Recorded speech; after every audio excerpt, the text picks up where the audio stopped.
The long-awaited continuation of the upgrade system has finally arrived, focusing on the Shadow King, Cheng Xiaoyu, and his son, Cheng Shuhao. Shuhao not only inherited his father's exceptional genes, but also continued his father's initial setting, as a weak, non-awakened individual. This world is ruled by outer gods, ancient beings who have created countless supreme existences across the universe. These beings are known as the Absolutes, obsessed with pursuing eternal immortality. In this endless cycle, countless materials, souls, and laws emerged. For the Absolutes, it was a form of entertainment. Creations fought endless wars, died, and reincarnated, repeating the cycle again and again, all to amuse the Absolutes. But then something unexpected happened. One day, an Absolute, who had been observing the endless war, was slain by one of its own creations. Upon hearing this news, the other Absolutes gathered to observe the now masterless world. An Absolute had died, and by the hands of a mere creation. Yet the other Absolutes remained indifferent. They had only one thought: whoever seized the lost power would claim it as their own. I was born in a world created by the Absolutes, and somehow I had managed to get into the National Academy of Fine Arts. My friend looked at me in disbelief. You, of all people, actually got into an art school? Meanwhile, I have to retake my exams for another year? At that moment, a voice called out from behind me. Congratulations, Cheng Shuhao. I heard you got into art school. I never knew you had such talent. Since when did you have a knack for drawing? The person speaking was none other than the school bully, Cheng Jie. Let me warn you about something. I'm not Cheng Jie. My name is Li Yingche. Because of you, my plan to dominate high school was ruined. My classmates were used to these kinds of scenes. Graduation is near, and Li Yingche is still acting so childish. Why does he always have to provoke Shuhao? Despite his troubled family situation, Cheng Shuhao always forced a smile. No one expected what happened next. Li Yingche suddenly tried to attack me. I sidestepped his punch and grabbed his head. Graduation is near. You'd better behave yourself. My eyes flashed with killing intent, and I delivered a fierce kick to his face. But Li Yingche only grinned maliciously. He clenched his right fist, gathering energy. Is that all you've got, Cheng Shuhao? Then with a single punch, he sent me crashing into the wall. I was completely stunned, and the classmates around us gasped in shock. When Li Yingche finally withdrew his fist, the wall behind me had a massive hole, large enough for a person to pass through. Even he couldn't believe it. When did I become this strong? 3 years passed in the blink of an eye. I was now in my second year of university, surrounded by a bustling crowd. The students were rushing from the main building to the secondary building for their classes. Everyone, get to the secondary building, as soon as possible. Hunters have already entered the portal to hunt the monsters. No one else is allowed inside for now. A man in a suit asked, How long have the hunters been inside? Over an hour, someone replied. They're all Earth rank.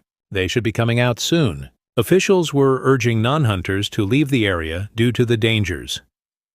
This all started 3 years ago. When portals began appearing worldwide, the world changed dramatically.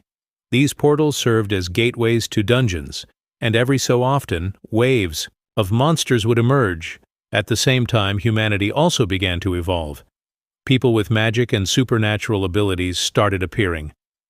Awakened individuals, or hunters, emerged like mushrooms after the rain. At first, it seemed like the chaos would never end. Then, a man named Wu Zhenjie established the Hunter Association, gathering the awakened and enforcing the Hunter's Code. Order was gradually restored.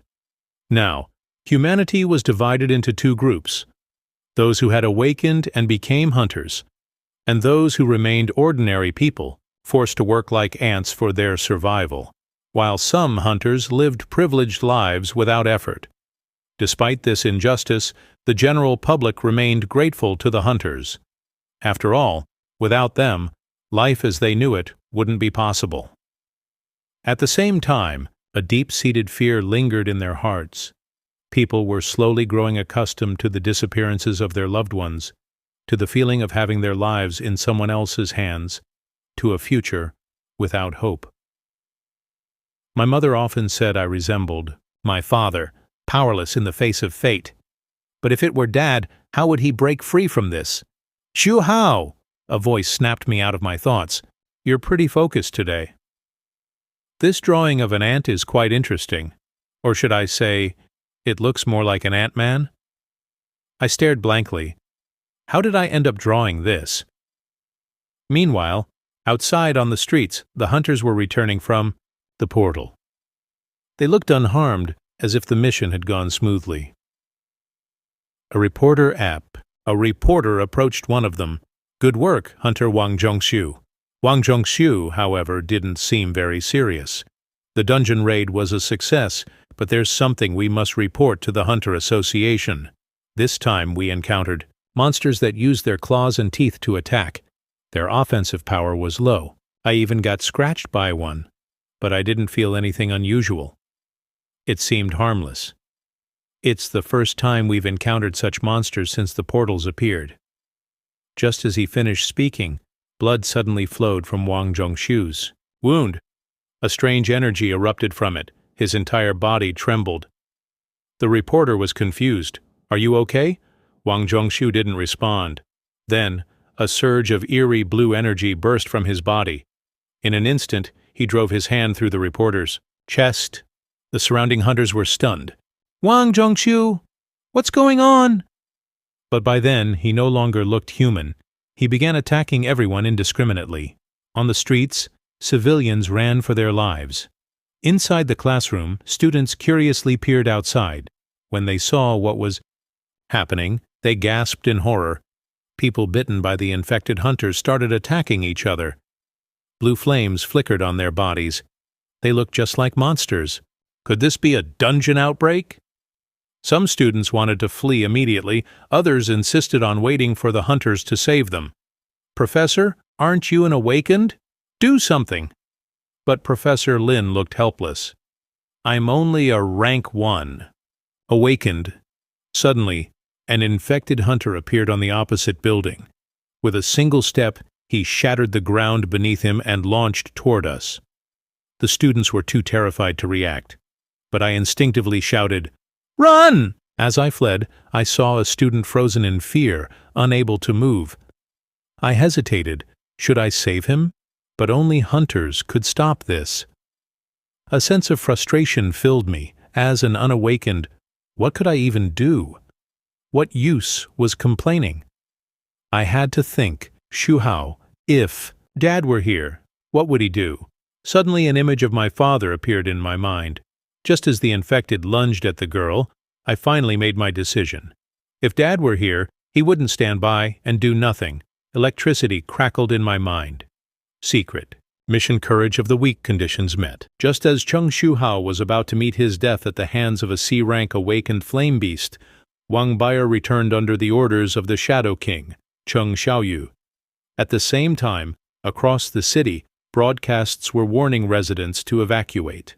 Quickly, due to an out-of-control dungeon incident at the Jia Art Academy, soldiers were whispering among themselves, complaining about having to watch people die helplessly. "When will the hunters sent by the association arrive?" someone asked. Another responded, "Deploying B-rank or higher hunters takes time, and there's also the risk of them getting infected." Just then, a C-rank awakened infected started approaching me. Unlike other mysterious flame beasts, this one seemed different.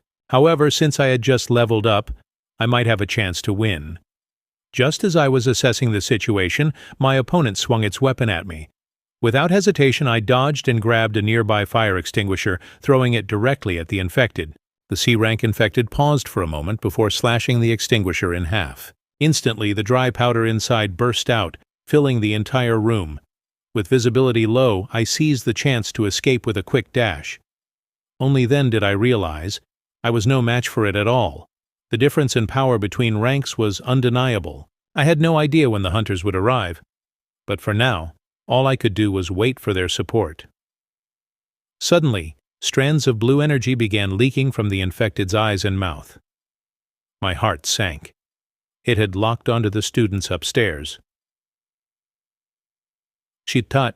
Students were frozen in fear as the infected lunged toward them in a flash. I couldn't let it succeed. I had to find a way to stop it. Fast. If I didn't, the students would be doomed. Without hesitation, I launched myself forward and stood in its path.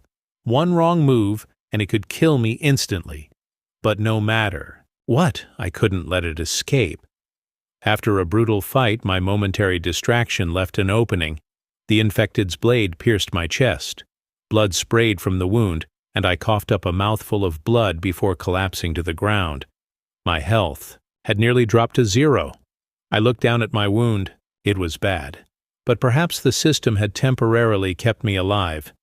Just as the C-rank infected was about to finish me off, a crackling sound filled the air. Electricity surged through the room, growing louder and louder. A split second later, a bolt of white energy struck the infected's shoulder from above. As I drifted on the verge of unconsciousness, I saw a giant ant-like creature appear before me. Apologies for being late, my lord. With a casual strike, the giant ant severed the infected's arm. You lowly worms, it growled. The only fate awaiting you is death. In one devastating blow, the infected was obliterated. The shockwave rippled through the city, leaving even the soldiers outside paralyzed with fear. What just happened? They muttered in disbelief. After annihilating the infected, the giant ant knelt respectfully beside me. It has been a while, my lord, it said.